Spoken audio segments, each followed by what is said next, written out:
गुरुर्ब्रह्मा गुरुर्विष्णु गुरुर्देवो महेश्वरः गुरुर्साक्षात् परब्रह्म तस्मै श्री गुरुवे नमः। ओम गुरुभ्यो नमः। गुरुचरणकमलेभ्यो नमः। रामाय नमः, रामभद्राय नमः, रामचंद्राय नमः, रघुनाथनाथाय नमः, सीतायाः पतये नमः।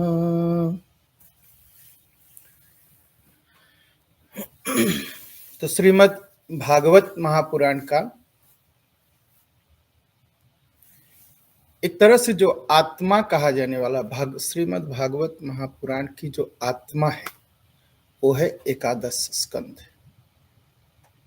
और आश्चर्य कर देने वाली बातें इसमें लिखी गई हैं, जीवन को बदल देने वाली बातें लिखती हैं, जीवन बदल जाए। हम यहाँ पढ़ते हैं, लेकिन घर पर भी कभी कभी थोड़ा थोड़ा पढ़ा करिए। एक एक प्रसंग, एक एक श्लोक अगर पढ़ेंगे तो मैं सत्य कहता हूं जीवन बदलेगा। पढ़ने का मतलब नहीं कि बस सुन लिया, कुछ याद कर लिया। पढ़ने का मतलब है कि वह जीवन में उतरे, उतारना बहुत जरूरी है। तो आप पढ़ते हैं साथ में, तो आप उतारने की पूरी तरह से कोशिश करिए। और मैं सत्य कहता हूं बहुत आनंद आएगा। तो हम लोग सुन रहे हैं कि उद्धव गीता, भगवान श्री कृष्ण ने जो उद्धव से कहा ज्ञान की बातें, उसे उद्धव गीता कहा जाता है। और आप पीछे सुन चुके कि भगवान तैयार हैं एकदम इस मृत्यु लोक को छोड़ करके अपने वैकुंठ धाम को जाने के लिए। तो उद्धव जी व्याकुल हो उठते हैं। उद्धव जी एकदम व्याकुल हो उठते हैं कि भगवान हमें छोड़ करके जा रहे हैं। तो बोलते हैं कि भगवान हमें छोड़ करके मत जाइए, अगर जाना है तो हमको साथ में ले चलिए, हम भी साथ में चलते हैं।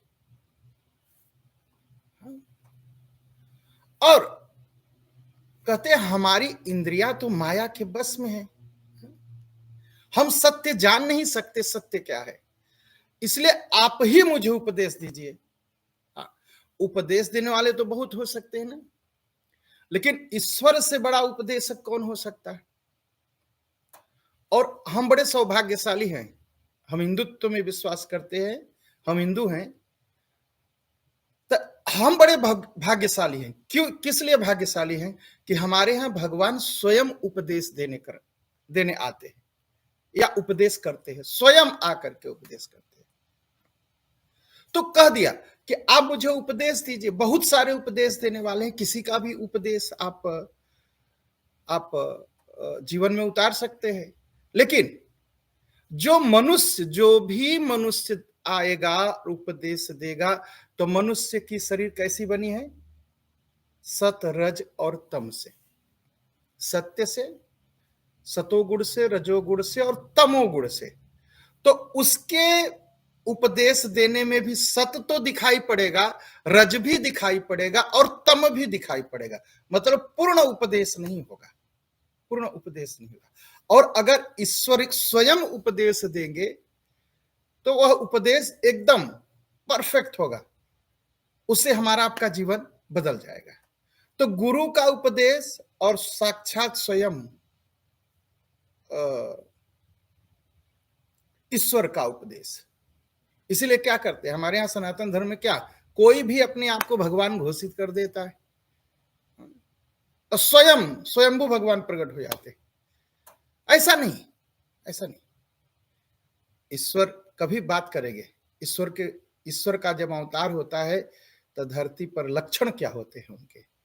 और आजकल क्या है, शुगर हुआ है, शुगर की दवा ले रहे हैं और भगवान अपने आप को घोषित किए हैं और हॉस्पिटल में इंजेक्शन लगाने के बाद मरते हैं। भगवान को कभी इंजेक्शन नहीं लगता, ठीक है, दवा सुई। तो कभी चर्चा होगी तो हंसी आती है, कभी कभी हंसी आती है। तो उपदेशक अगर भगवान स्वयं उपदेश दे तो जीवन धन्य बन जाएगा। तो उद्धव जी कहते हैं कि भगवान कि इस संसार में चारों तरफ अग्नि लगी हुई है, आग लगी हुई है, सब कोई जल रहा है। लोग कहते हैं मैं बड़े सुख में हूं, लेकिन अंदर की बात यही है कि सब जलन में। पति अगर बाहर चला गया, 1 घंटा के लिए देर से पहुंचा, फोन नहीं किया, फोन जलन, अग्नि लगने लगती, कहां होगा? पत्नी अगर चल गई, नहीं बताई, कहां होगी? एकदम सब जल रहे हैं। संसार का कुछ भी ऐसा नहीं है कि हमको आनंद और सुख दे सकते हैं। संसार हमें सुविधाएं देता है, सुख नहीं दे सकता। सुख देने के लिए मात्र ईश्वर का उपदेश और गुरु का उपदेश। एकदम। तो कहते हैं संसार, उद्धव जी कहते हैं भगवान, ये संसार दावाग्नि में एकदम जल रहा है और मैं जलते जलते मैं एकदम परेशान हो गया हूं। चारों तरफ आग लगी हुई है, किसी पर किसी का किसी का विश्वास नहीं कर सकते। कब कौन साथ छोड़ देगा, कब कौन धोखा दे देगा, कब कौन जीवन में आएगा, कब कौन चला जाएगा, कोई विश्वास नहीं। चारों तरफ बस दुख दुख दुख और दुख है। इसलिए जलते जलते मैं परेशान हो गया इस जलन से। भगवान, अब मैं आपके शरण में आया हूं और आप कैसे, आप निर्दोष हैं, कोई दोष नहीं। मैं कहा ना कि संसार में जो भी आए सतरज तम में सने हुए हैं, और भगवान क्या निर्दोष है। न तो देश का दोष लगता है, न समय का दोष लगता है भगवान को, न काल का दोष लगता है, एकदम दूर है उससे। और भगवान की सबसे बड़ी विशेषता क्या है? भगवान सर्वज्ञ होते। सर्वज्ञ का मतलब है सर्वज्ञ, सब कुछ जानते हैं। कोई सर्वज्ञ हो सकता है? नहीं। क्यों नहीं सर्वज्ञ हो सकता है? अगर सड़क बनाना सीखा है तो ऑपरेशन नहीं कर सकता, ऑपरेशन करना सीखा है तो सड़क नहीं बना सकता। जो खेती करना सीखा है वो लड़ने नहीं जा सकता, लड़ने वाला खेती नहीं कर सकता, है ना? कोई सर्वज्ञ नहीं है। लेकिन भगवान एक ऐसे हैं कि सर्वज्ञ हैं, सब कुछ जानते हैं, भूत भविष्य वर्तमान। कुछ लोग कहते हैं हमारे आपका भाग्य बताते हैं। जानते क्या बताते हैं? कभी ध्यान से देखिए। वर्तमान हम जानते हैं अपना, आप भी जानते हैं, हम भी जानते हैं। भूतकाल जो बीत गया उसको भी हम जानते हैं, आप जानते हैं क्या किए हैं। तो लोग भूतकाल बता सकते हैं, वर्तमान बता सकते हैं, आने वाला भविष्य कोई बता नहीं पाता। हाँ, आकलन कर सकते हैं, आकलन कर सकते हैं। लेकिन भगवान कैसे? भूत भविष्य वर्तमान सब कुछ जानते हैं। कहा भगवान आप सब सर्वज्ञ हैं और सर्वशक्तिमान हैं। आपसे बड़ा शक्तिमान कोई हो नहीं सकता। हम भी कभी कमजोर हो जाते हैं ना, कभी भावनाओं में, कभी क्रोध में, कभी प्रेम में, हाँ, कभी दुलार में, कभी धन में, कभी पैसे में, कभी वासना में, कभी भोग में हम कमजोर हो जाते हैं। लेकिन भगवान कभी कमजोर नहीं होते, सर्वशक्तिमान, सब कुछ कर सकते हैं। भगवान आप सर्वशक्तिमान हैं और अविनाशी हैं। और संसार के लोग कैसे, अगर संसार में कहीं जाऊंगा उपदेश लेने तो सब कुंठित लोग बैठे, सबके अंदर एक कुंठा है। वो उनका दुख है, उनसे दुखी है, उनसे दुखी है, उनसे दुखी है, वो उनसे परेशान है। तो शास्त्र का अर्थ लोग नहीं कह पाते, शास्त्र के माध्यम से अपनी अपनी कुंठा व्यक्त करने लगते हैं। इसीलिए देखिए ना, गीता का इतना ज्यादा अर्थ हो गया कि सब लोग अपनी अपनी, कहीं कभी कभी एकदम लगता है पढ़ने पर कि अपनी कुंठा व्यक्त कर रहे, कुंठा व्यक्त कर रहे। तो संसार में कुंठा ही कुंठा है और आप वैकुंठ में हैं जहां पर कोई कुंठा नहीं है। वैकुंठ के निवासी हैं। भगवान आप जो है नर के मित्र हैं, सखा है। नर के मित्र नारायण है। मनुष्य का कोई मित्र नहीं हो सकता भैया। मित्र क्या, रामचरितमानस में मित्र की व्याख्या खूब की गई है। कुपथ निवार सुपंथ चलावा, ये मित्र होते हैं। और आजकल मित्र क्या है, हाथ पकड़ेंगे चलो दारू की दुकान चलते हैं, चलो जुए की दुकान चलते हैं, चलो पाप करने चलते हैं। ये मित्र नहीं, दुश्मन है। हमारी आपकी मूर्खता बस,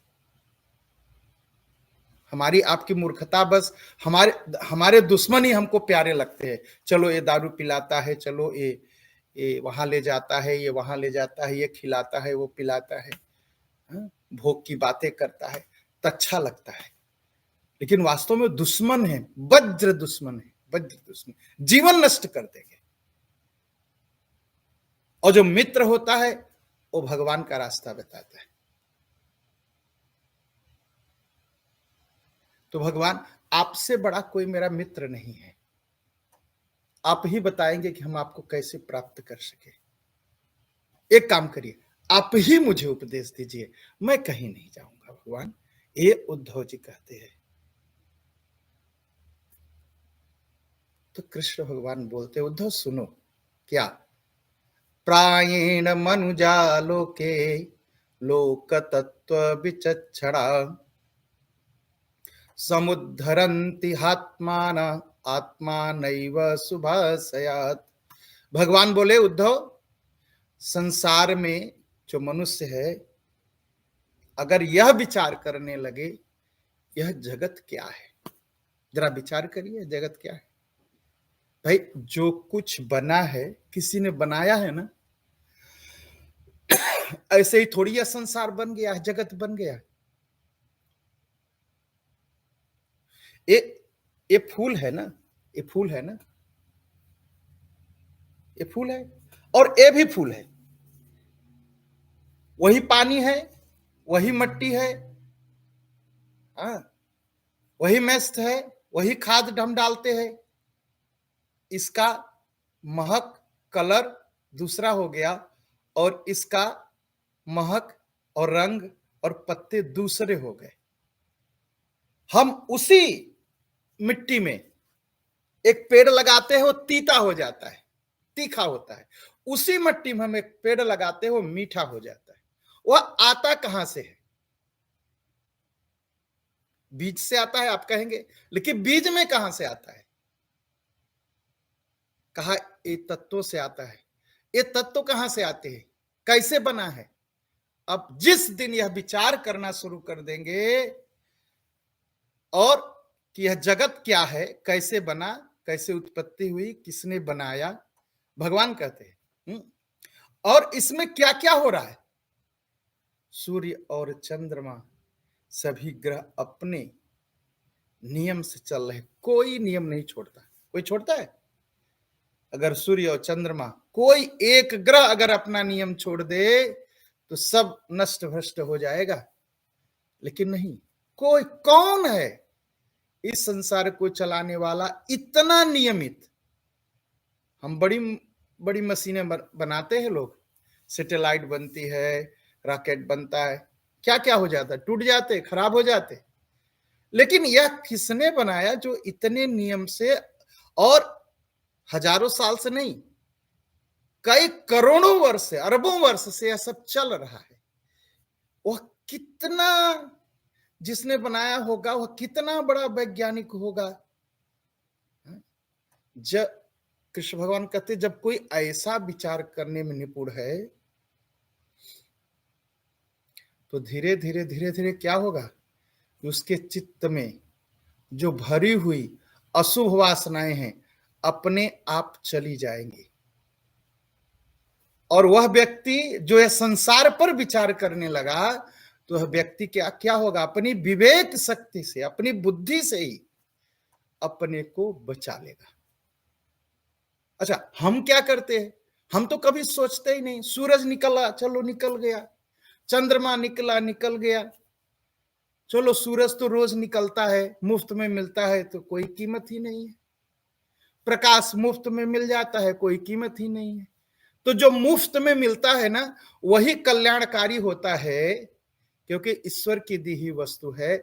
और मनुष्य जो देता है, एक तो हमारा नुकसान करता है, प्लस हमें उसको पाने के लिए बड़ी मेहनत करनी पड़ती है। और होता हम क्या करते हैं, जो मुफ्त में मिलता है हम उसकी इज्जत नहीं करते, सम्मान नहीं कर पाते। सूरज रोज निकलता है, मुफ्त का है, मजे करो। रात हो जाती है, चोरी करो, पाप करो। रात में और पाप करने में लोगों की रुचि रहती है, क्योंकि मुफ्त में है ना। एक बार बैठ करके कोई सोचे कि यह संसार कैसे बना है, संसार चलता कैसे है। आप धीरे धीरे धीरे धीरे धीरे देखेंगे, आपके सारे अशुभ कर्म समाप्त हो जाएंगे। फिर आप नहीं ऐसे जाके एक फूल तोड़ लेंगे, एक फूल नहीं चुरा लेंगे आप।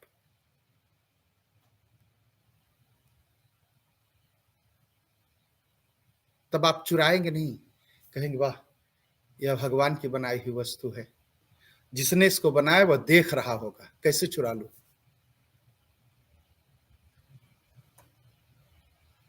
फिर पाप करने की हिम्मत नहीं पड़ेगी। सारे हम सोचते ही नहीं, हम सोचते ही नहीं, नहीं सोचते, इसलिए सारे अशुभ कर्म हमसे होते रहते हैं। हम सोचना शुरू करें।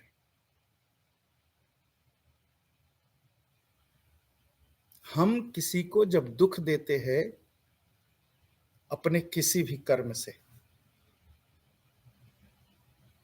कोई पति को दुख देता है, कोई पत्नी को दुख देता है, तो ये सोच लीजिए, आप जिसको दुख दे रहे ना, उसके अंदर भगवान बैठे हो, देख रहे, वह दुख 10 गुना होके वापस आएगा, और जरूर आएगा। किसी, चाहे फूल से, पत्ते से, पहाड़ से, जमीन से, मनुष्य से, किसी को भी अगर आप ना समझी में दुख दे देंगे या अपनी भोग वृत्ति के नाते दुख दे देंगे, वह 10 गुना वापस आएगा, क्योंकि भगवान सर्वत्र है और यह जगत भगवान का स्वरूप है। इस पर अगर विचार करना शुरू कर दिए तो हमारे जीवन से पाप चला जाए। कोई ऐसा नहीं है कि हमें पाप छोड़ना पड़ता है, आप सोचना शुरू करिए। भगवान यही कहते हैं, जगत क्या है, इसमें क्या हो रहा है। अगर इन सब बातों का हम विचार करने में निपुण हो जाए, तो हमारे चित्त से जितनी अशुभ वासनाएं हैं, देखिए वासना भी 2 तरह की होती है। वासना क्या है, भगवान मुझे मिल जाए, शुभ वासना। मुझे भोग मिल जाए, आज इसके साथ, कल उसके साथ, परसों उसके साथ, भोग की वृत्ति जो मिल जाए, वासना होता है अशुभ वासना है। शुभ वासना क्या है, ईश्वर को प्राप्त करने की इच्छा। भगवान के पैरों में जो फूल है उसको उठा के जरा माथे लगा लो, शुभ वासना है।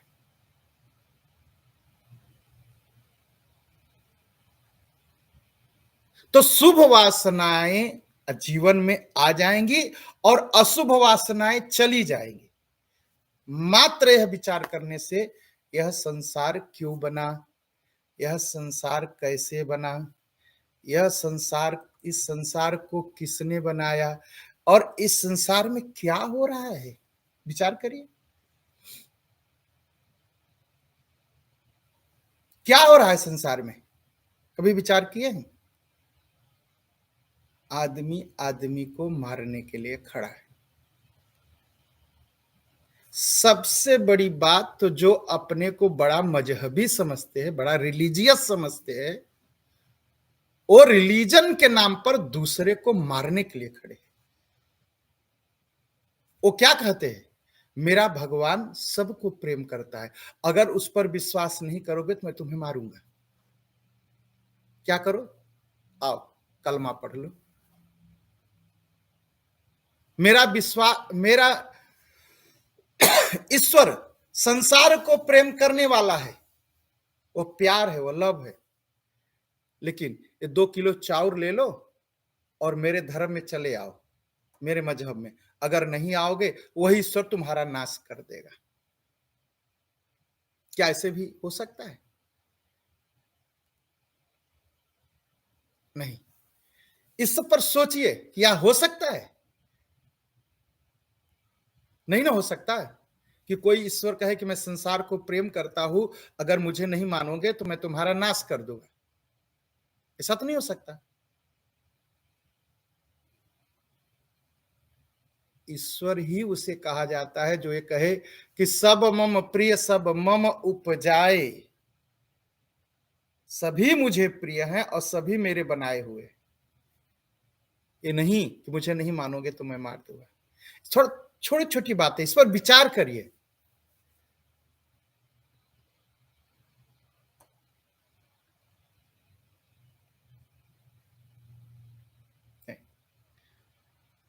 हम विचार नहीं करते। हम विचार करना शुरू करें, इस संसार में क्या हो रहा है? यह जो संसार में हो रहा है, क्या मैं भी वही करूं? नहीं, मैं नहीं करूंगा। क्यों नहीं करूंगा? मैं हिंदू हूं, मैं सनातनी हूं। हिंदू का मतलब ही है मन वचन कर्म से किसी को दुख न देना। मैं नहीं। बस जिस दिन यह विचार करने लगेंगे, उस दिन यह जीवन शुद्ध हो जाएगा और सफल हो जाएगा, और हम अपने आप को पाप कर्मों से बचा लेंगे। ये भगवान उद्धव जी से कहते हैं।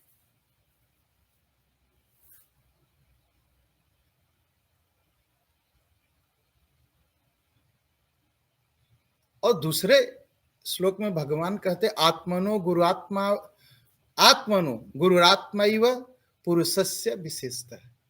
कहा जितने जीव हैं, प्राणी हैं, विशेष करके मनुष्य के, मनुष्य की जो आत्मा है, हित क्या है अहित क्या है आत्मा बता देती है। उपदेशक है, वह गुरु है।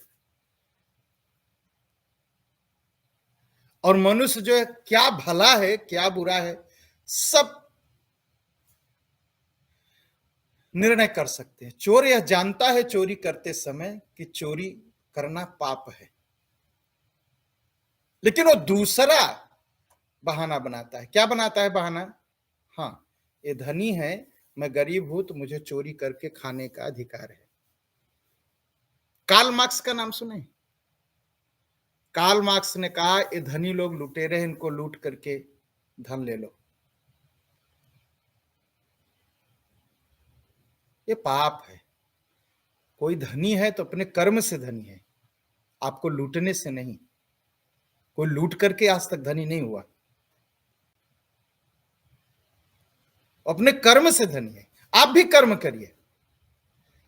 तो अगर आप उसको लूटने जाएंगे तो पाप है यह, और लूटने जाएंगे तो दंड मिलेगा। कहां कहां दंड मिलेगा? यहां दंड मिलेगा और ऊपर भगवान के पास भी दंड मिलेगा। कर्म खराब करेंगे तो अपना भला और बुरा हम अच्छी तरह से जानते हैं, लेकिन हम अपने को समझाने लगते नहीं नहीं नहीं नहीं नहीं नहीं, नहीं। ये जो मिनिस्टर लोग हैं, जो मंत्री लोग हैं, तुरंत कहते चोर होते हैं, तुरंत बोल देते। तो अगर ऐसा कर्म करके वो आगे बढ़े तो आप भी करके बढ़ जाओ ना। कोई बढ़ता नहीं। जो भी आगे बढ़ा है, मत कीरत गति भूति भलाई, जब जे ही जहां जतन जे ही पाई, सो जानब सत्संग प्रभाव। किसी की बुद्धि बहुत अच्छी है, किसी का ज्ञान बहुत अच्छा है, किसी की मति अच्छी है, किसी के पास धन अच्छा है, इसका मतलब सो जानब सत्संग प्रभाव। सत्संग के प्रभाव से ही होता है। और सत्संग कितना भला करता है सभी जानते हैं, लेकिन हम फंस जाते हैं। हम फंस जाते हैं। हित अनहित जानते हुए भी वासना में आकर के, स्वार्थ में आकर के, भोग में आकर के हम फंस जाते हैं। और जब फंस जाते हैं तो हम स्वयं अपना जीवन बिगाड़ लेते हैं। वही भगवान कहते हैं, हित अनहित सारे जीव जानते हैं, हित अनहित पशु पक्षी जाना। पशु और पक्षी भी हित अनहित जानते हैं, मनुष्य तो विशेष करके जानता है। और अपना भला बुरा का फैसला करने में, निर्णय करने में वह पूरी तरह से समर्थ है, समर्थ है, समर्थ है। अब भगवान क्या कहते, भगवान कहते मैंने एक पैर वाले, दो पैर वाले, तीन पैर वाले, चार पैर वाले, और किसी किसी को 8 पैर वाले, और किसी को तो बिना पैर वाले, जैसे सर्प इत्यादि हुए। हाँ? कहा सबको मैंने बनाया, सब मम प्रिय सब मम उपजाए। किसी को देखिए 2 पैर से चलता है मनुष्य, हाँ? और कोई कोई 1 पैर से चलता है, कोई 3 पैर वाले चलते हैं, किसी को 4 पैर है, किसी को 4 से भी अधिक पैर है। ये जितने प्रकार के जीव हैं, एक द्वि त्रि चतुष्पादो बहुपादस्था पदा बहयः सन्ति पुरः श्रेष्ठास्तासामें पौरुषी प्रिया। काश इस तमाम तरह के जीव हैं संसार में, लेकिन सबसे अधिक जो मुझे प्रिय है वह मनुष्य का शरीर प्रिय है। सब मम प्रिय सब मम उपजाए, और सबते अधिक मनुज मोहि भाई। कहा मनुष्य का शरीर जो है मुझे बहुत ही प्रिय है। उद्धव क्यों प्रिय है? कहा मनुष्य सोच सकता है, विचार कर सकता है, भला क्या है बुरा क्या है, अपने कर्म बना सकता है, अपने कर्म बिगाड़ सकता है। लेकिन अन्य जीव अपने किए गए कर्म को केवल भोगते हैं, नया कर्म नहीं करते। मनुष्य अपना कर्म बनाता है और बिगाड़ता है। तीक्ष्ण बुद्धि होती है, उससे विचार की शक्ति होती है, उससे।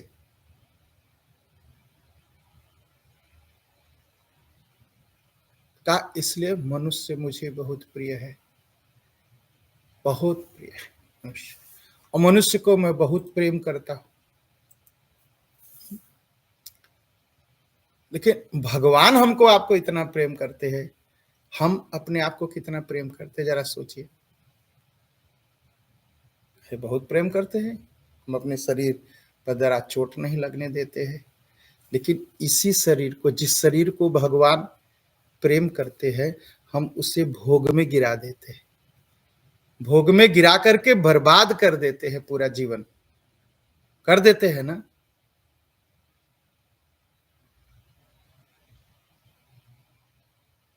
हम इसी शरीर से अनेक प्रकार का पाप करते हैं,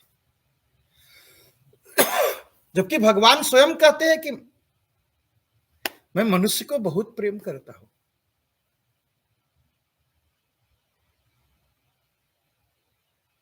मनुष्य वही है जो वेद शास्त्र को माने। मनुष्य मतलब मनु के पुत्र। मनु की जो परंपरा है, वेद को मानना, पुराण को मानना, शास्त्र को मानना, ईश्वर को मानना, ईश्वर में विश्वास करना, सत्य पर चलना, अहिंसा का पालन करना, ये सब मनुष्य के धर्म है। जो मनु महाराज की बताई हुई परंपरा को पालन करे वह मनुष्य है।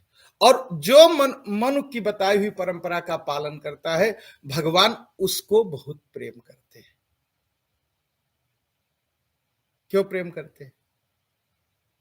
क्योंकि मनु की परंपरा में क्या है, सब कुछ बनाया हुआ ईश्वर का है और सबका धर्म निश्चित किया ईश्वर ने, और मनुष्य के लिए बताया सत्य, अहिंसा, ब्रह्मचर्य, तप, दान, दया, ये सब धर्म बताए गए तमाम। इसलिए भगवान मनुष्य को बहुत प्रेम करते हैं, मनुष्य को बहुत प्रेम करते हैं। लेकिन अब हमारे हाथ में है,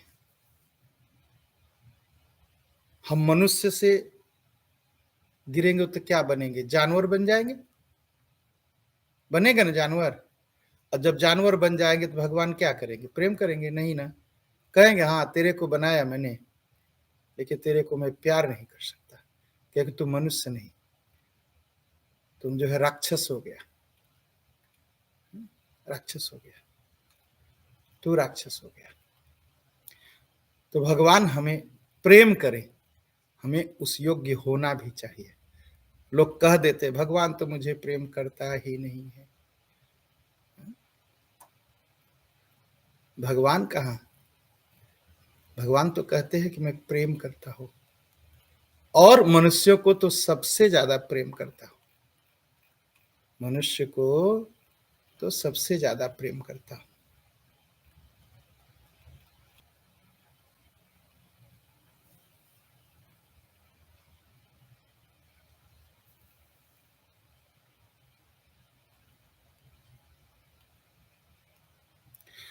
तो मनुष्य बन, वेद क्या कहते हैं? मनुर्भव। अब ये मनुष्य नहीं है, मनुर्भव, मनुष्य बनो। तो मनुष्य बनने के लिए क्या करना है? पहला बात तो ये मानना है कि वेद ही एकमात्र ईश्वरीय ग्रंथ है, वेद ही एकमात्र ईश्वरीय ग्रंथ है, पहला नियम। दूसरा है, हमारे शास्त्रों में जो लिखा गया है एक भी लाइन, एक भी अक्षर गलत नहीं है। अगर आप लोगों को गलत लगता हो तो जो गलत लगे तो आप मुझे बताइए एक बार कि आपको क्या गलत लगा, फिर हम उस पर चर्चा करेंगे। अगर आप नाम नहीं बताना चाहते तो आप लिख दीजिए व्हाट्सएप पर, हम पढ़ के बताएंगे आपको, हम चर्चा करेंगे। हमारे शास्त्र में एक भी अक्षर, एक भी लाइन, एक भी शब्द, एक भी वर्ड गलत नहीं है।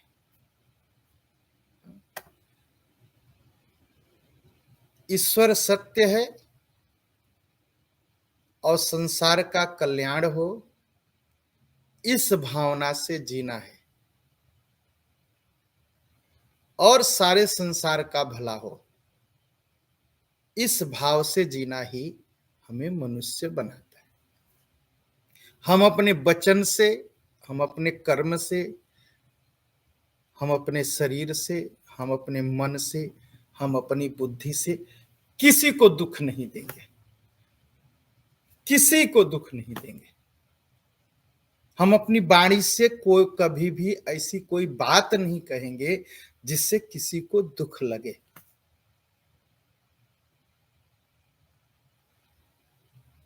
किसी भी प्रकार का दुख लगे हम नहीं करेंगे। सारे संसार की भलाई के लिए प्रतिदिन प्रार्थना करेंगे, सत्य सनातन धर्म का पालन करेंगे, हमें ईश्वर की प्राप्ति होगी। अपनी परंपराओं को, चाहे हमारे कुल की परंपरा हो, हमारे देश की परंपरा हो, हमारे परिवार की परंपरा हो, हम उसको नहीं छोड़ेंगे।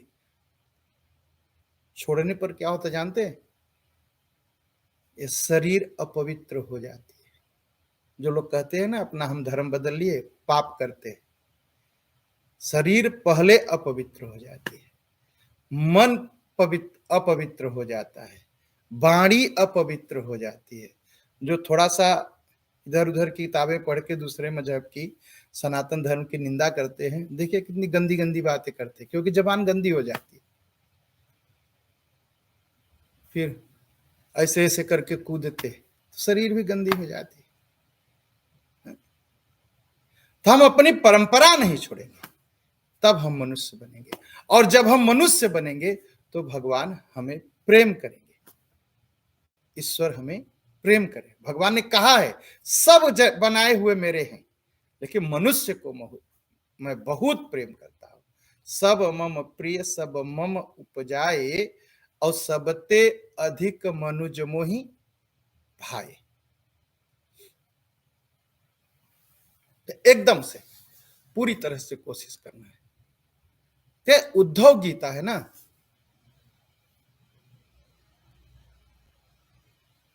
उद्धव जी को भगवान ये समझाते हैं।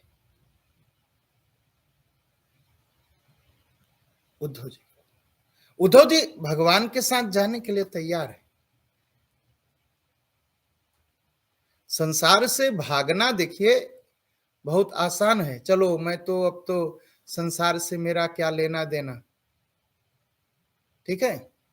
लेकिन संसार में रह करके विरक्त रहना, संसार में रह करके संसार की सेवा करते रहना, यह बहुत मुश्किल है। संसार से भाग गए, कहीं जंगल में कहीं पहाड़ में बैठ के तपस्या करना बहुत आसान, ठीक। वहां कोई है ही नहीं कि मन में पाप आए, किसी को देखेंगे ही नहीं। लेकिन संसार में रह करके अपने मन को रोके रखना, अपने बुद्धि को रोके रखना, अपनी वासनाओं को रोके रखना, ये बहुत मुश्किल है। इसलिए संसार में रह करके जो तपस्या करता है वो बहुत महान होता है। जो संसार छोड़ करके तपस्या करता है महान होता है, लेकिन संसार में रह करके जो तपस्या करता है वह महान होता है, और वही मनुष्य है, वही मनुष्य है। तो आज के लिए बस इतना ही। आप सबका मंगल हो, और अगले दिन कथा आएगी। अभी तो अवधूत की कथा है, अवधूत भगवान दत्तात्रेय की कथा है। और अवधूत भगवान दत्तात्रेय के ढेर सारे गुरु थे, एक एक गुरु की व्याख्या बताते हैं, हम उसको सुनेंगे। मंगल।